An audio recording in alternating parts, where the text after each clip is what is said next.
Hai guys, balik lagi di Kamek Belajar. Kali ini gue bakalan bahas tentang satu pelajaran, yaitu kenapa ya kita tuh kalau misalnya sedih itu tuh respon kita adalah nangis. Nah, penasaran nggak? Ya, ini semuanya pasti ngalamin lah. Karena memang ya itulah segmen Kamek Belajar. Kita akan bahas hal-hal memang yang relate, yang ada tiap hari ya. Bener-bener nggak jauh dari kamu gitu ya. Jadi sebelum Kamek mulai, boleh banget di subscribe YouTube Kamek, di like-like, di komen-komen ya guys. Oke? Terus juga kalau misalnya kalian mau mau dengerin di Spotify, bisa banget kalian ke Kamek Cerita aja ya. Jadi kalian bisa dengerin sambil nyetir, mau tidur gitu. Udah deh, kebanyakan kelamaan. Dah langsung aja Kamek mulai ya.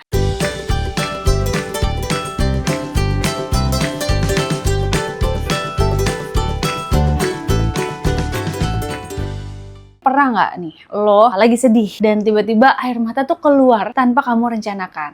Nah, kamu mungkin tuh mencoba menahan atau menarik nafas, terus distraksi diri, tapi semakin ditahan, justru terasa makin penuh di dada. Dan akhirnya, air mata itu tuh tetap keluar. Itu bukan sesuatu yang kamu pilih, dan itu terjadi hampir ke semua orang. Dari anak kecil sampai orang dewasa. Dari situasi kecil sampai kehilangan besar, guys. Tapi ya, pernah nggak nih, kamu benar-benar ya berhenti. Terus kamu tuh bertanya, kenapa harus nangis? Kenapa tubuh kita tuh memilih air mata sebagai respon saat sedih? Kenapa bukan diam aja gitu atau marah aja? Nah, jawabannya tuh ternyata bukan sekedar kebiasaan, tapi bagian dari cara tubuh dan otak manusia bekerja. Jadi di sini nangis tuh bukan sekedar reaksi spontan yang muncul tiba-tiba. Ini adalah bagian dari sistem emosi manusia yang sudah ada sejak kita lahir. Jadi saat kita mengalami emosi yang kuat seperti sedih, kecewa, dan kehilangan, atau bahkan terharu, otak kita tuh memproses itu sebagai sesuatu yang penting dan tubuh kita tuh merespon dengan cara tertentu.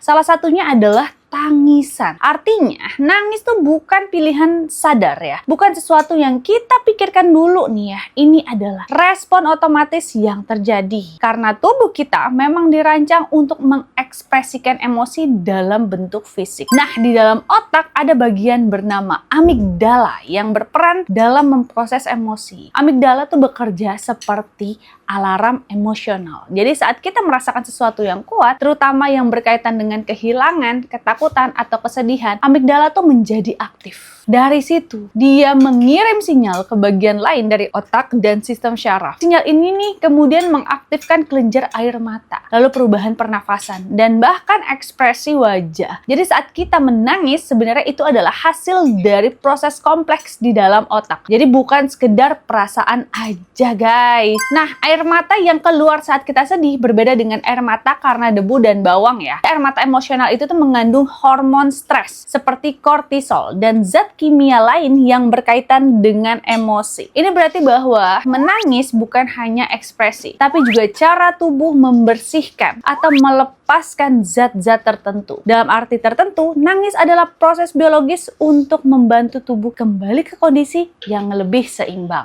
Saat kita menahan emosi ya, tekanan dalam tubuh tuh meningkat juga. Lalu dada tuh terasa sesak, guys. Pikiran terasa penuh dan tubuh terasa tegang. Di sini tuh nangis ngebantu melepaskan tekanan itu. Saat air mata keluar, otot-otot wajah rileks, pernafasan berubah, dan sistem syaraf mulai menenangkan diri. Itulah kenapa setelah menangis banyak orang merasa lebih lega, bukan karena masalahnya hilang ya, tapi karena beban emosionalnya berkurang. Saat kita mencoba menahan tangisan, tubuh tuh sebenarnya udah siap untuk melepaskan emosi, tapi kita tuh menghentikannya di tengah jalan. Nah, ini tuh menciptakan ketegangan tambahan, seperti tekanan yang tidak punya jalan keluar. Inilah kenapa nih menahan nangis sering terasa lebih melelahkan daripada membiarkannya keluar. Jadi di sini tubuh dan pikiran seperti tidak sinkron, dan itu membuat kita merasa semakin tidak nyaman. Sejak bayi ya, manusia tuh udah nangis. Bahkan sebelum bisa bicara, nangis adalah cara pertama kita berkomunikasi. Dengan tangisan, bayi memberitahu nih bahwa mereka lapar, gak nyaman, atau butuh perhatian. Dan walaupun kita sudah dewasa, fungsi ini tuh nggak benar-benar hilang. Nangis tetap menjadi cara untuk menunjukkan bahwa kita sedang tidak baik-baik saja. Kadang kata-kata tuh nggak cukup, dan tubuh kita tuh mengambil alih melalui tangisan. Lalu di sini manusia adalah makhluk sosial. Saat seseorang menangis, orang lain tuh cenderung merespon dengan empati. Nah, mereka tuh ingin membantu, menenangkan, atau setidaknya memahami. Ini adalah bagian dari sistem sosial yang membuat manusia bisa saling terhubung. Jadi tangisan menjadi sinyal nih bahwa seseorang membutuhkan dukungan. Dan secara alami, orang lain tuh merespon sinyal itu. Nah, biasanya nih banyak pertanyaan nih. Kenapa banyak orang yang gampang banget nangis sama yang enggak? Jadi di sini guys, tidak semua orang mengekspresikan emosi dengan cara yang sama. Ada yang mudah menangis, ada yang lebih sulit. Nah, ini tuh dipengaruhi oleh banyak hal. Yang pertama, kepribadian, pengalaman hidup, budaya, dan cara kita dibesarkan. Ada lingkungan yang membolehkan ekspresi emosi. Ada juga yang justru menekannya. Itulah kenapa reaksi setiap orang tuh berbeda-beda. Tapi bukan berarti yang tidak menangis tidak merasakan ya. Jadi mereka tuh hanya mengekspresikan dengan cara yang lain. Setelah menangis, banyak orang yang merasa lebih ringan. Seperti ada sesuatu yang dilepaskan dari dalam. Ini bukan hanya perasaan subjektif ya. Secara biologis, tubuh memang mengalami perubahan setelah menangis. Sistem syaraf menjadi lebih tenang. Terus juga denyut jantung melambat. Dan pikiran menjadi lebih stabil. Inilah yang membuat tangisan sering terasa seperti reset emosional gitu ya. Dan banyak ya orang yang menganggap nangis sebagai tanda kelemahan. Tapi kalau dilihat ya dari sisi sains dan psikologi, justru sebaliknya. Nangis adalah tanda bahwa kita mampu merasakan emosi secara dalam. Bahwa kita tidak mati rasa.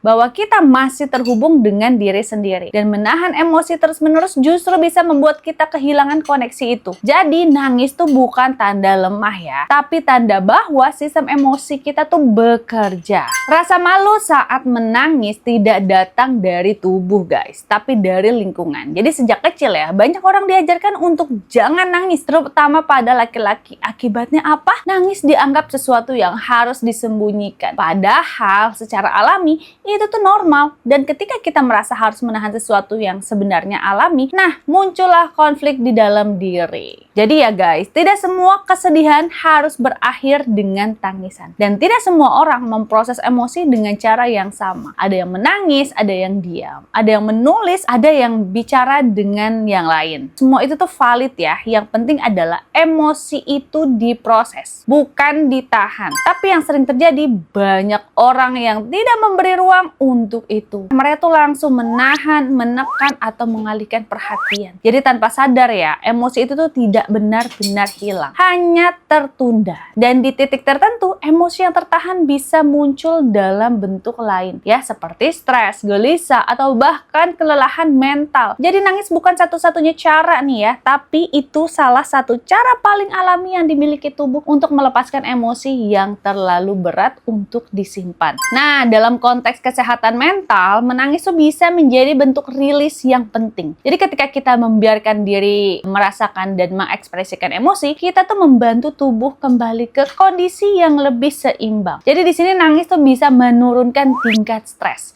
membantu menenangkan sistem syaraf, dan memberi ruang bagi pikiran untuk bernafas. Sebaliknya ya, menahan emosi terlalu lama bisa membuat beban itu tuh menumpuk, dan lama-lama bisa mempengaruhi cara kita berpikir, merasakan, dan merespon hidup. Inilah kenapa banyak orang merasa lebih ringan setelah menangis. Bukan karena masalahnya hilang ya, tapi karena beban di dalam dirinya sudah berkurang. Dari hal sederhana seperti menangis, kita tuh bisa belajar sesuatu yang lebih besar tentang manusia. Nah, jadi emosi itu bukan sesuatu yang harus dihindari atau ditolak. Jadi emosi adalah bagian dari sistem kita yang memberi sinyal tentang apa yang kita rasakan dan alami. Sedih, bahagia, marah, atau kecewa, semuanya itu punya fungsi. Dan ketika kita mencoba menahan atau mengabaikannya, kita sebenarnya melawan sistem alami dalam diri kita. Jadi di sini nangis bukan kelemahan. Nangis adalah bahasa tubuh kita untuk mengatakan bahwa ada sesuatu yang penting sedang terjadi di dalam diri kita. Dan mungkin yang perlu kita ubah bukan reaksi itu, tapi cara memahaminya.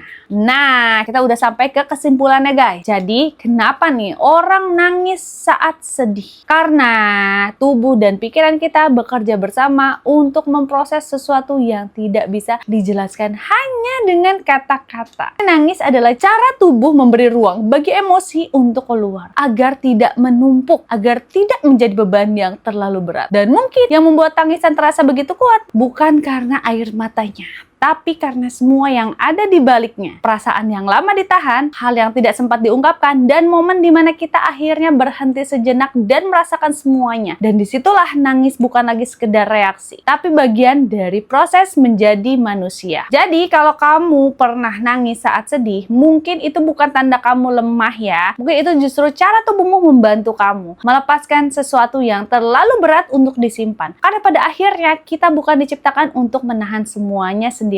Kadang kita butuh momen untuk berhenti, merasakan, dan membiarkan semuanya keluar. Dan mungkin disitulah proses paling jujur sebagai manusia terjadi. Oke, sekian Kamek Belajar. Episode kali ini sangat tidak sederhana ya jawabannya ya. Jadi buat kalian yang suka segmen Kamek Belajar, boleh banget di-subscribe YouTube Kamek, di-like, di komen-komen, dan di-share ya. Kalau mau dengerin di Spotify, ada di Kamek Cerita. Cus, langsung aja ya kepoin Spotify Kamek ya. Sampai ketemu di Kamek Belajar episode berikutnya. Bye guys, rekomendasi Kamek gak pernah salah.